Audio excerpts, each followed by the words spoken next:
Good morning and happy Friday. My name is Wendy Gaylor and I'm the President and CEO of the Bedford Area Chamber of Commerce.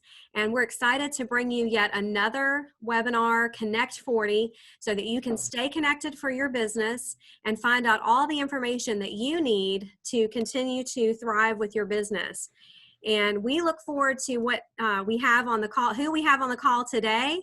And I'm excited for all the information that they're going to bring and how they're going to help you this morning.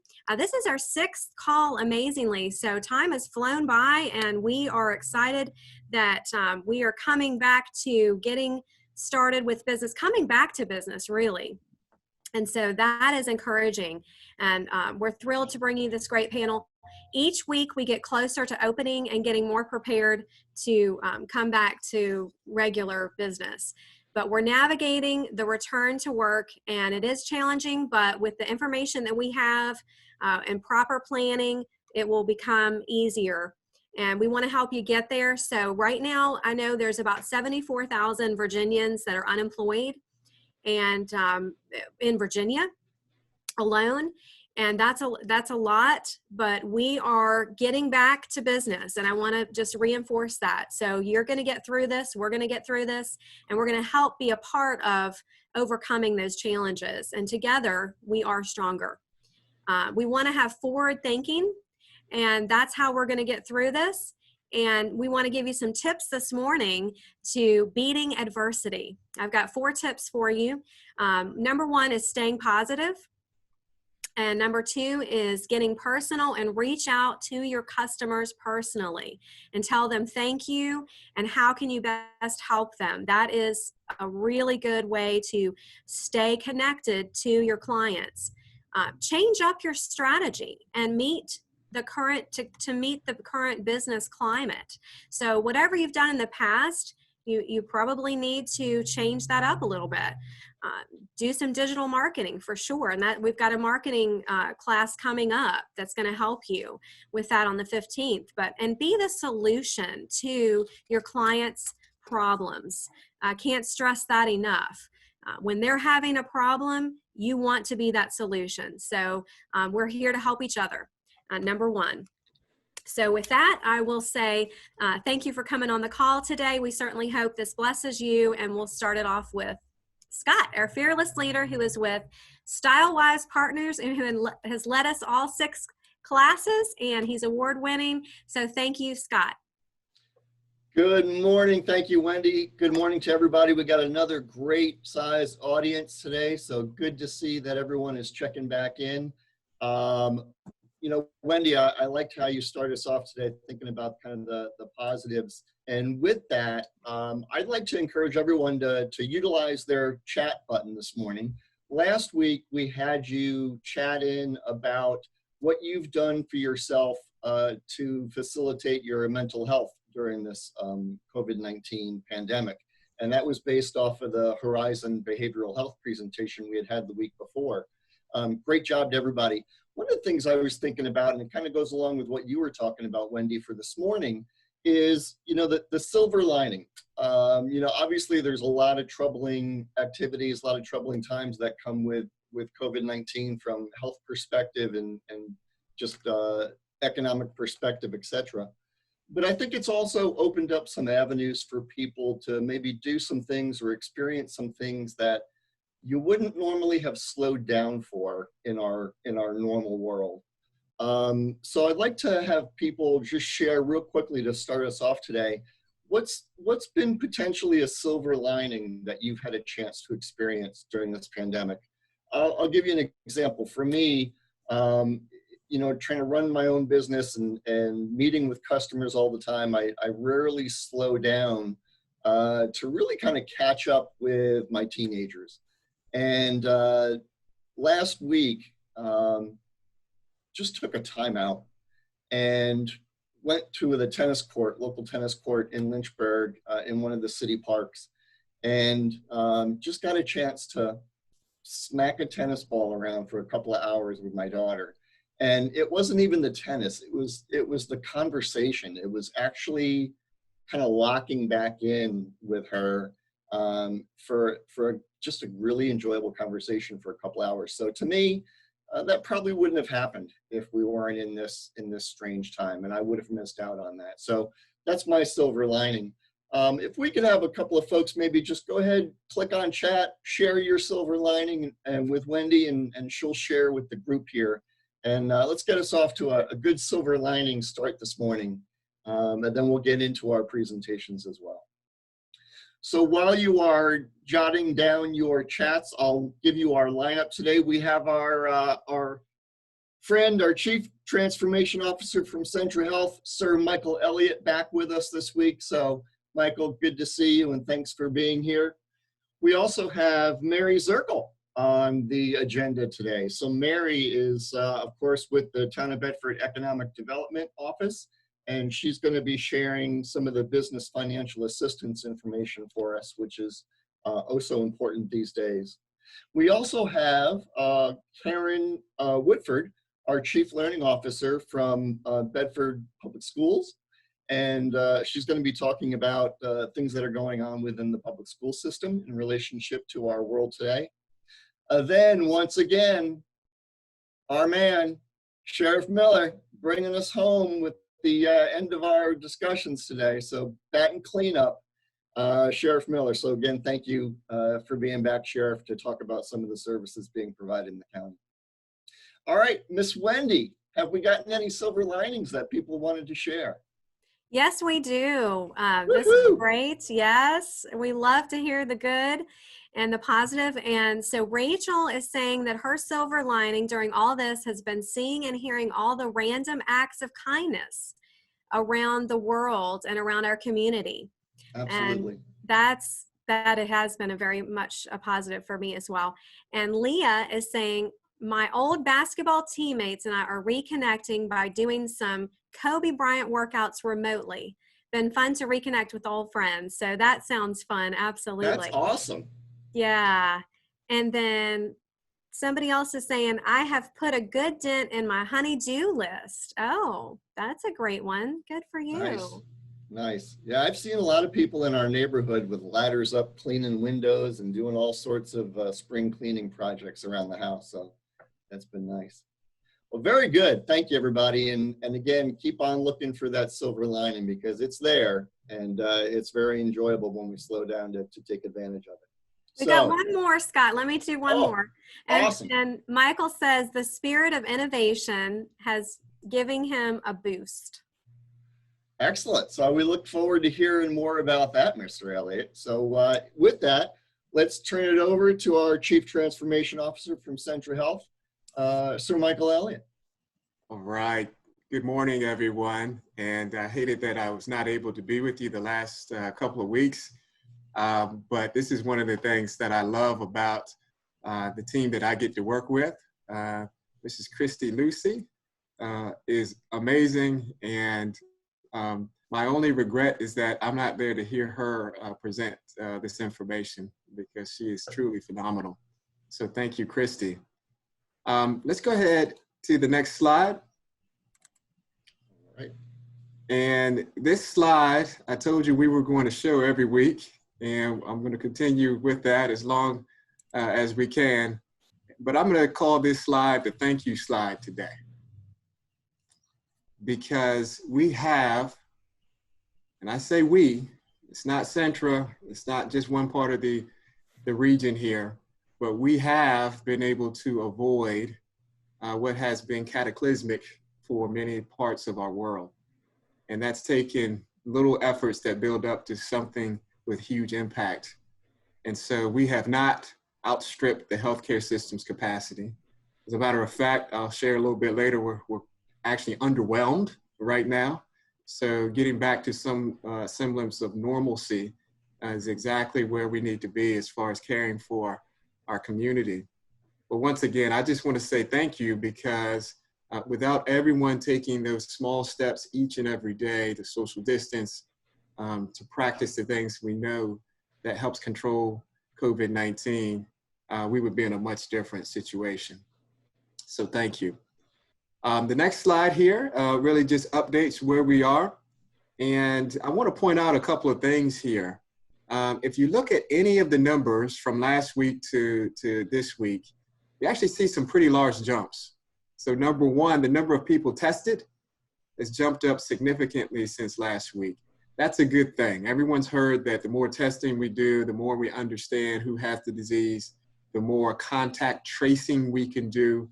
But the more testing that you do, we have already known that people are actually walking around with this, but may not be having all of the same symptoms.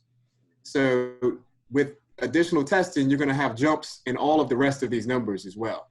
So total number of cases in the state has gone up significantly as well due to continued returns of tests. The number of hospitalizations have gone up. You know, our state is a big state that has several different distinct regions. And although the numbers of hospitalizations have gone up, I'm going to talk a little bit later about what's happened here in our region. And it's actually the exact opposite. And then the number of deaths also have jumped up as well. So while things are improving, we still have to remember, you know, this is 180 of our fellow Virginia folks who are no longer with us, and that's 180 families that are hurting right now. So it's really a story of two different tales. Everything's progressing from a testing standpoint. Everything's testing from a preparation standpoint, but at the same time, we still have significant swaths of our state who are hurting right now. Just getting specific to us in our health district, the numbers that are in parentheses here are the numbers from last week. So in our own Central Virginia Health District here, we have 127 confirmed cases. As far as Bedford, we jumped up 9 to 30. And we also have jumped up 1 death. That's actually pending right now to see if COVID-19 was actually the cause of that death. But we've counted it as 2 deaths now. If we look at some of our regional hospitals at Lynchburg General and Southside Community Hospital, our number of patients, we went from 5 patients in ICU this time last week, and we only have 3 now. We also went from 8 that were in non-ICU beds, and we only have 2. So think about that. As a system, we cover 9,000 square miles. We have 685 hospital beds, and we have 5 COVID-19 confirmed patients. Now, there are several who have tests that are pending, but as far as what's being confirmed, that's a very small number. Over the last several weeks, we've been with an inpatient census of anywhere from 10 to 15 COVID positive patients. So our story is a little bit different than other parts of the state, especially Northern Virginia right now. And of those 5 patients, 3 of them are on ventilators. Here's the other thing I want to share with you.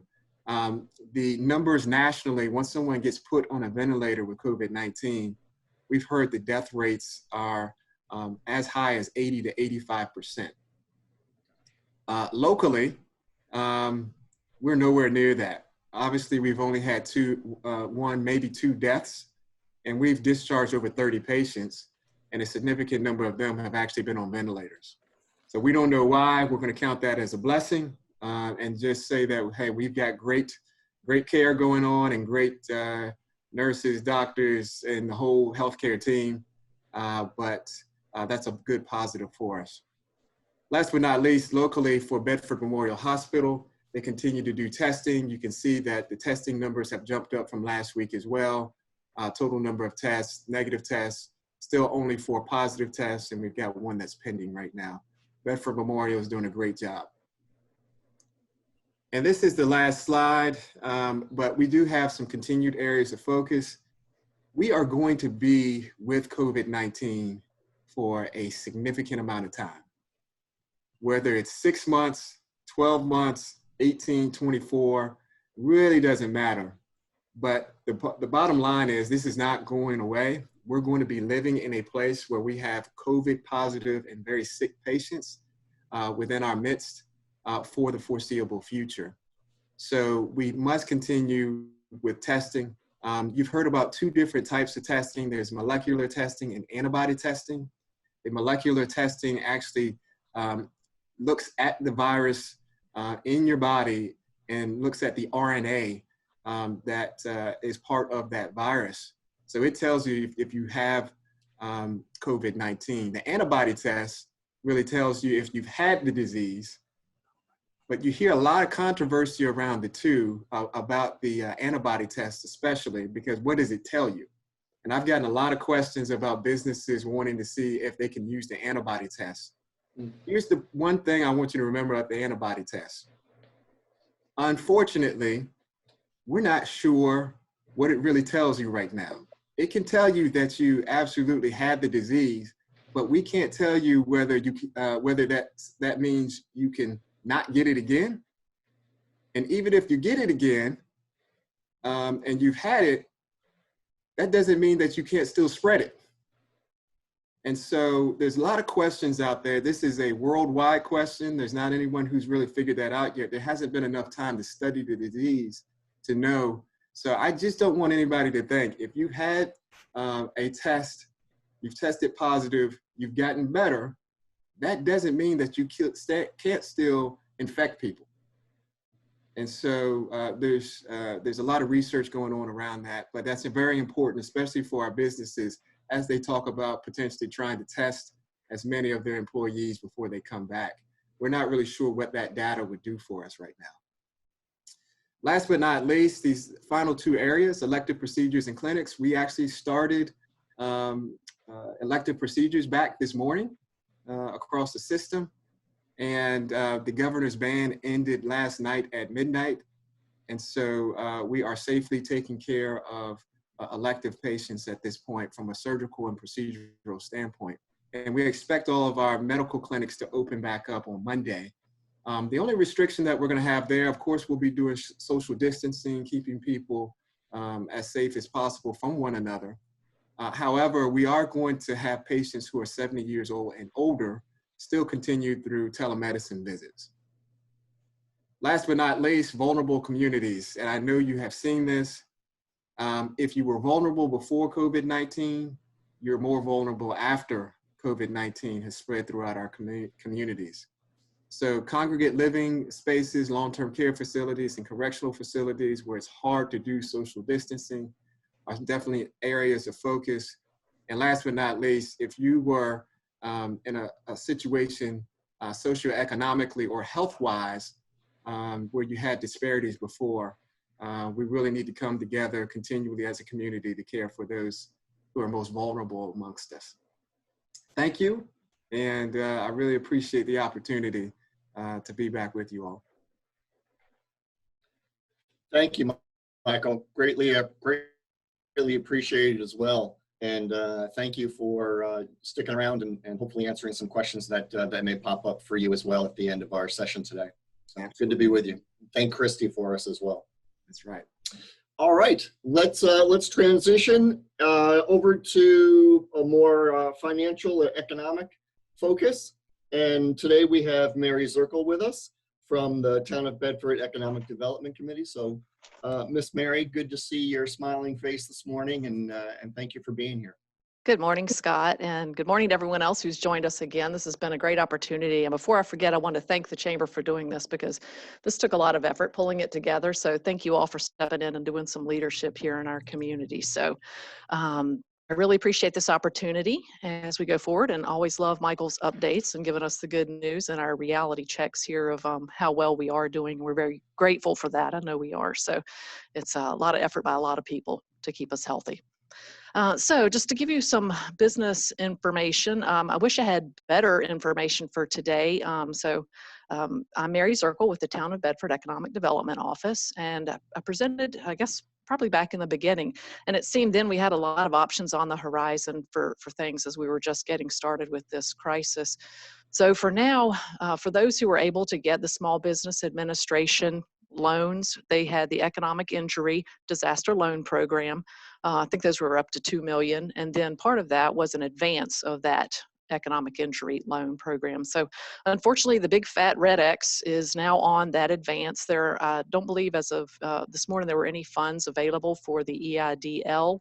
They had such a wonderful response for the first round and they released funds for the second. I think my understanding is the second round of funding went to pay for those who didn't get funded the first time, but were already in the queue with an application. So we encouraged all of our businesses to do something, anything for those, just again, to get in the queue with that. So hopefully businesses are seeing that money. What they didn't tell you about the advance was going in. Yes, it says it was $10,000, but what it really was $1,000 for each employee. So some businesses have seen that money come down and we're very excited about that. So we'll see. Hopefully more money will continue to flow through that program. So that now leaves us with the Paycheck Protection Program. Let's see here. Want to go to the next slide there, Scott, with that PPP? Yeah, thank you. And so this is the same program it has been. The difference with this one, where SBA was doing direct lending through SBA, the Paycheck Protection goes through your local lender or others who are available to do that. So this is still intact, my understanding reading this now. So this can help with paycheck protection. And then I think, see the next slide, Scott. Yeah, so there's one lender here. We had some that were specific, saying you had to have an account with their bank. Others have stepped into that and said, no, you don't have to have an account. And one of those is Virginia Community Capital.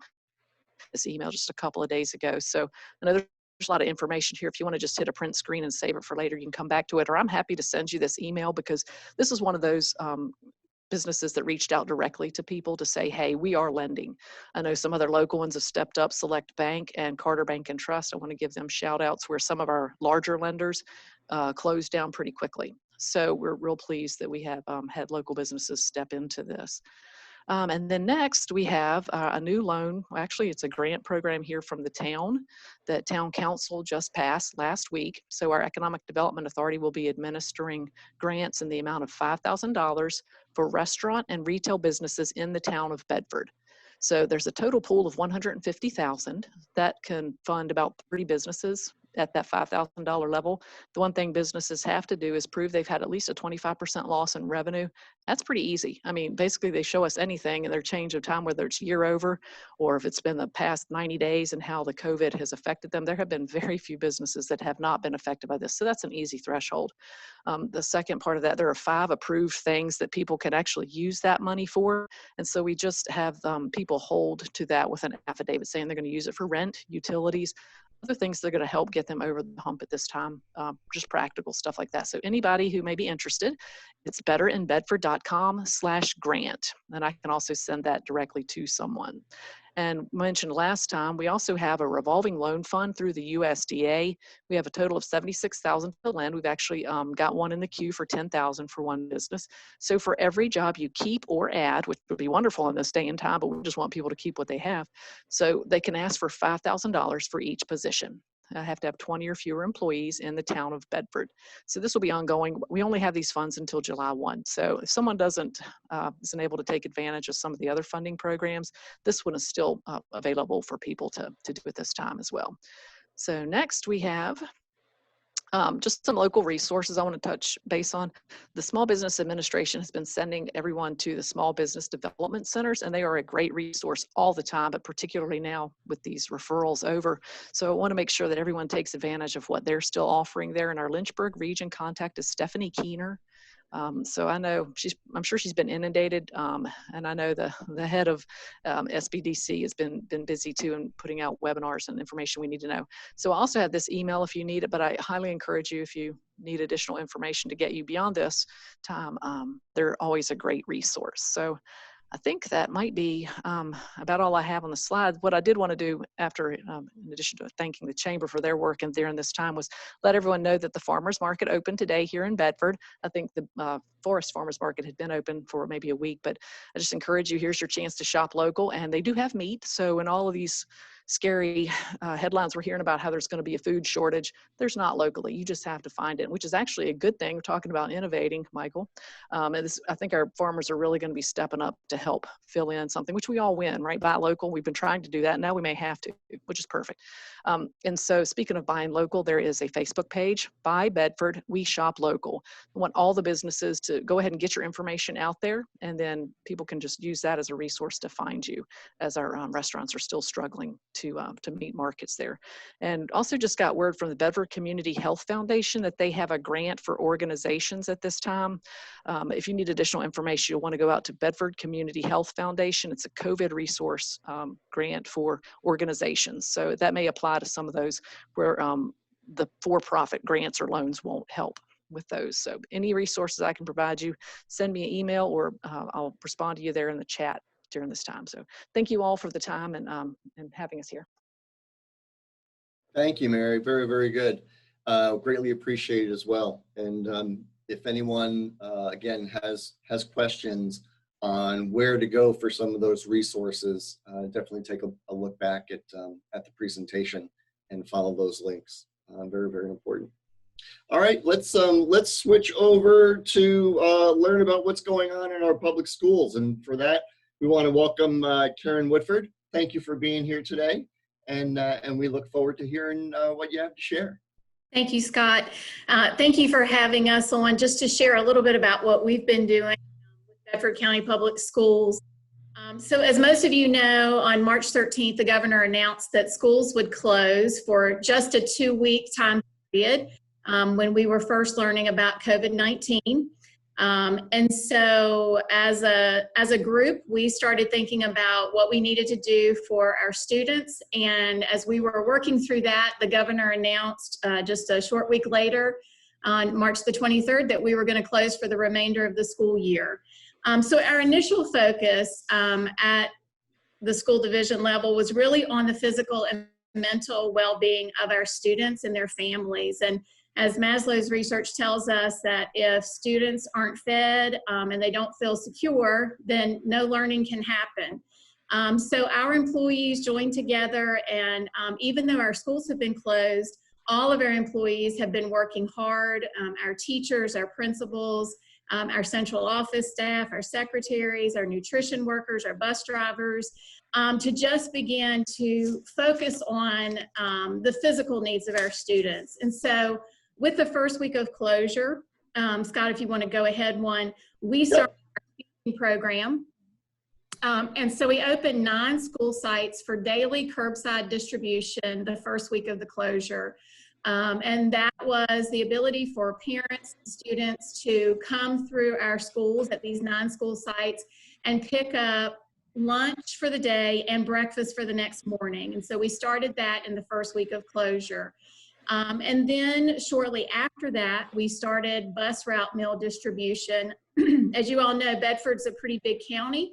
And so trying to be aware of not putting our own employees at risk, we had a lot of employees in high-risk categories. And so we had to take all of our bus routes in Bedford County and narrow them down to the drivers that we had available that were not in high-risk categories. So that took us a little time to put that together. But we began the door-to-door bus route meal distribution the second week of closure. And so what's really exciting about that is we're currently serving on average of 3,700 children with 2 meals every day, Monday through Friday, either at our curbside locations or at our bus route distributions door-to-door. Children don't have to be in school, and I think this is really important for those of you listening.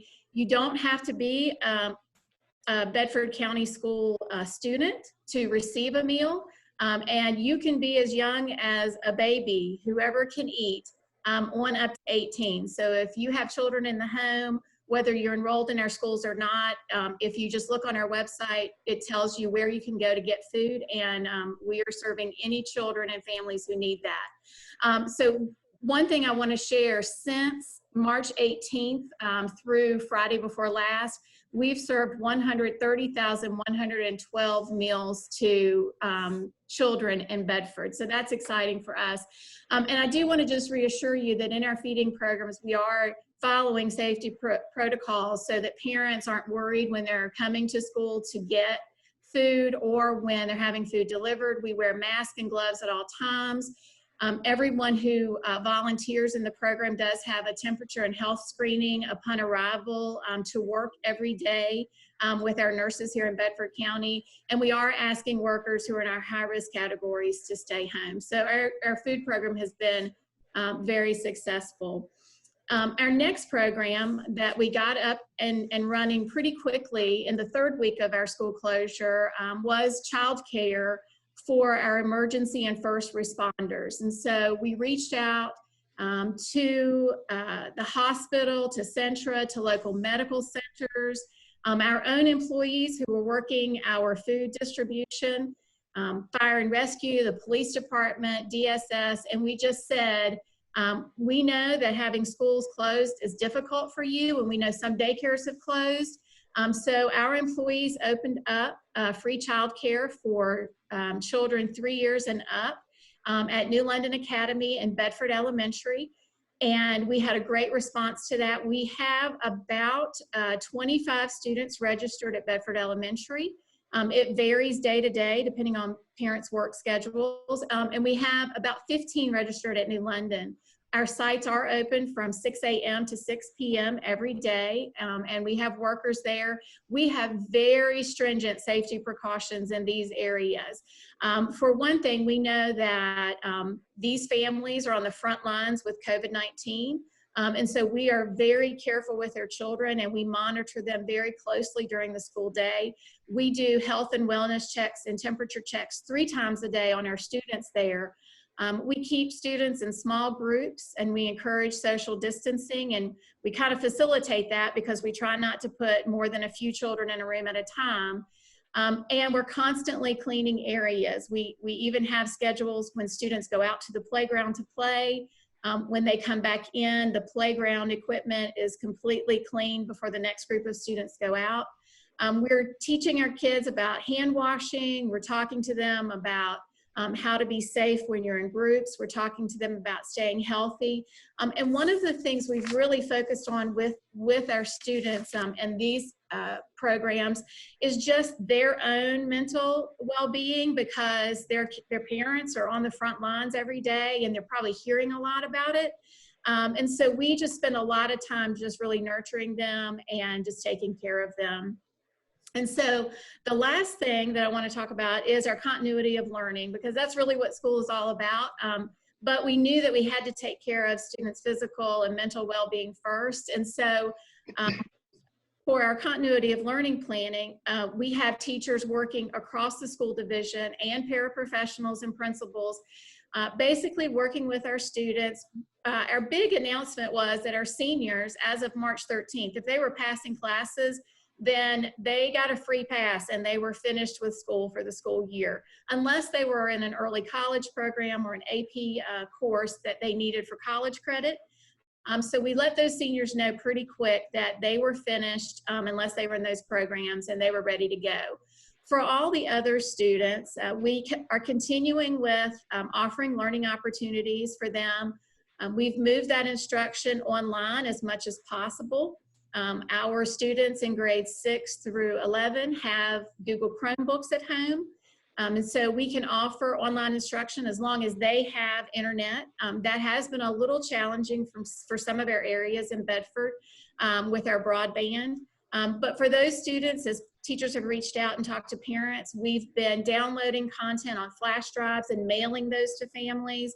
We've been doing paper packets that we hand out in our food distribution and our bus routes. We're trying to get materials out to students. Again, we're really committed to making sure that our students are getting the content that they could be missing at this time. Even knowing that we're trying very hard, if students don't have internet access, they don't have the ability to get to us so that they can get paper packets. We're hoping if we can return to school in the summer, if that's allowed, that we'll have a very robust summer school and get those students in Our goal is to make sure all of our kids are ready for the next school year. If that still doesn't happen, I want to just assure parents and the community that we're really committed to after school programs, infusing that missed content in the beginning of the school year, just to make sure that our students are ready to go and that they're not behind.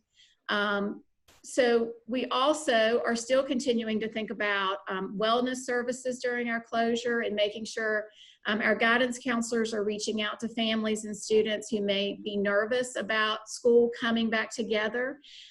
If you want to stay updated on what we're doing in Bedford County Schools, every Thursday at 3 o'clock, our superintendent hosts a Facebook Live program. And each week we're giving updates about the programs that we're doing in Bedford. Those are also archived if you want to go back and see a little bit more about our feeding programs or other things that we're doing while schools are closed. And right now our focus is really what's it going to look like when we reopen school in the fall or the summer or whenever. We're talking about how do we social distance with children? How do we teach them to be safe? Do we need to look at alternate schedules? So that's kind of what we're focused on here in Bedford. And I just want to thank everyone in our school system who's worked hard. And I want to thank you, Wendy and Scott, for having us on today. Absolutely. Thank you, Karen. I can tell you that would imagine trying to go through this pandemic without the services that the public schools are delivering. You know, between the food and the childcare, that is a huge silver lining for so many people as well. So thank everybody in our public school system for doing that and responding so quickly to an ever-changing situation. Thank you. All right, we have one more voice to hear this morning, and that is from our friend Sheriff Mike Miller. So Sheriff, we'll turn it over to you to kind of bring us home. What's been going on in your world? Okay, real quick, want to thank everybody for having us on today. On behalf of all the men and women here at the Sheriff's Office, a thank you to the Chamber for hosting us again, and also a thank you to the school system, again, for all you guys are doing out there, feeding our children, but also with the daycare that you guys give us and the support, because we truly need it, the men and women do. When I first came on, I introduced the call center to everyone. So I'm going to give updates, and basically this is going to be the update portion of it. To date, we have received 229 calls through our call center. We filled 82 food boxes requests. All of the others have been questions regarding the COVID-19 issues, such as church services, DMV questions, unemployment questions, travel questions, and just people concerned. And some of them just needed to talk. And one of the neat things about our call center is everyone knows that this is Bedford County people talking to Bedford County people. So that was the big mission. And I need to give a shout out to Lieutenant Wendy Worley, Anita and Robin from the Visitor Center who have staffed this call center every day. It's been an awesome adventure. 40% of the Bedford Christian Ministries, the food boxes have been delivered by Bedford County Sheriff's Office employees. We've also reached out to God's Pit Crew, to the Gleaning for the World. Give you an example, Gleaning of the World.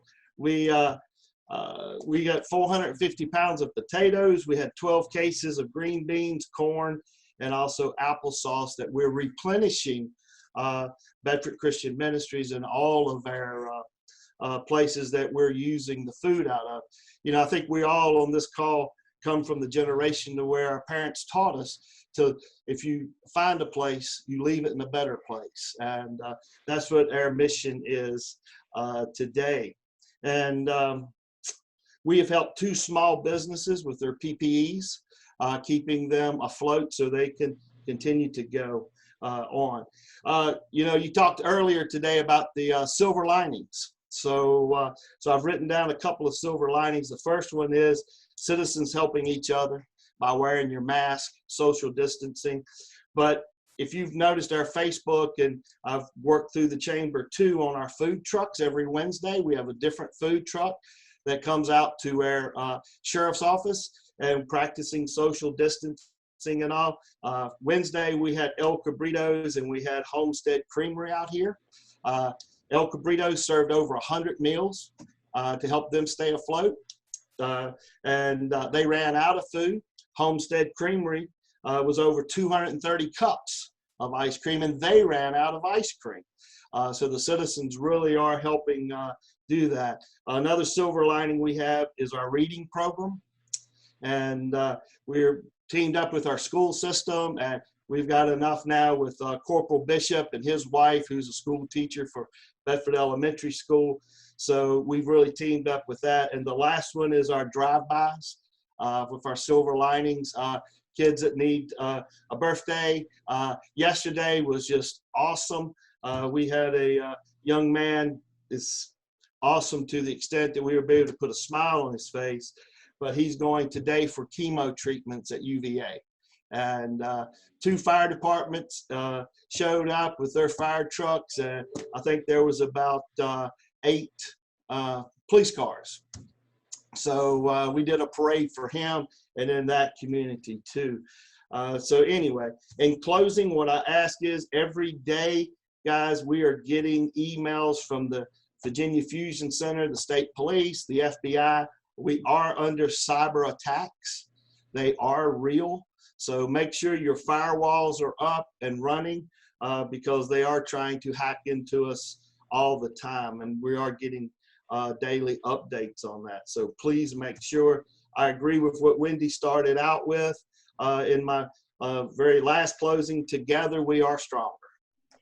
Yeah, exciting times, right? I am just so thrilled. Again, we had a great panel this morning, and what great information. I'm just encouraged every time we do these because I find out new information each time. I know that our listeners are as well.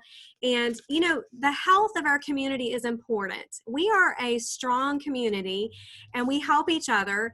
And we have got some great people at the helm. Sheriff Mike Miller, you are awesome. We are blessed to have you.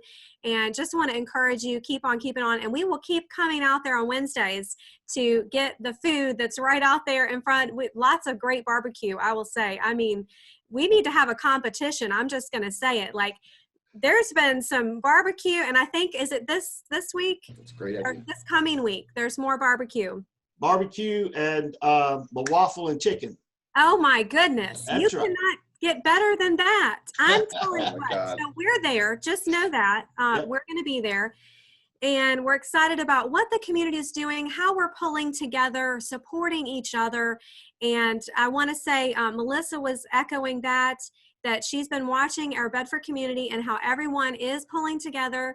And it's a true blessing to be around great people, even if it's virtually. Thank you, Melissa, for that. The food trucks are awesome. Pam Bailey, she's echoing that as well. And so, you know, we have a great community. I think we need to be reminded of that sometimes. When you hear some negative, you need to be reminded of all the positives. And look what's going on with our school system. Karen, what a fantastic job feeding our kids, who some of these kids may not get fed unless the school bus comes by. This to be orchestrated for our area is phenomenal. And I applaud you. I applaud our school system, Bedford County, and everyone that's involved. What a great thing. And just thank you. And let us know how we can help. That's the main thing. We want to be a part. And Bedford Community Health Foundation, I want to let nonprofits, anyone that's on the call, they are offering a grant. So you can get the information on this call. You'll be able to get it on our website soon. You can also see Mary Zirkle. She can help you with that. The Bedford County Health Foundation. They are doing a small grant. I believe it's for 5K. Is it 3K, Mary? Okay. It varies, but you can apply. And so just keep that in mind for what you're doing. But we want to keep our community healthy, okay? That's number one. So be mindful of your own health. And if you do need some counseling. There is Horizon right in the area. I do want to remind you of that. So please seek out any help that you need. Call us. We will put you in touch with the right person and the right resources. The child care is available for our emergency workers. What a fabulous thing as well. So just hats off to you on that. I want to tell you about our next panelist that's coming up. You do not want to miss these next 2 webinars. Exciting, how to get you back to work. We've got Michael Elliott back again with Centra to give us some positive news. We know it. Rachel Tobin with CSE, HR update on how to get back to work and navigate through this. Bryce Manning from the U.S. Chamber. So they're going to bring it. You don't want to miss the next steps to the path forward. And that's going to be some great information that you can also get on their website, and we'll have it available on our website too. And then last but not least, Crystal Akershuk, she's a CPA, and she's going to be talking about COVID-19 impact on the tax code. So how to really navigate through these times and bring your workers back to work, and make sure that you have all the information that you need so you can be successful with that. So stay tuned. That's May 8th and May 15th. Come back, stay connected. We want to make sure that you're getting this information. We know that COVID-19 has reshaped the business environment and things are changing daily. So make sure to be on these virtual meetings and stay connected. We'll look forward to seeing you back here May 8th.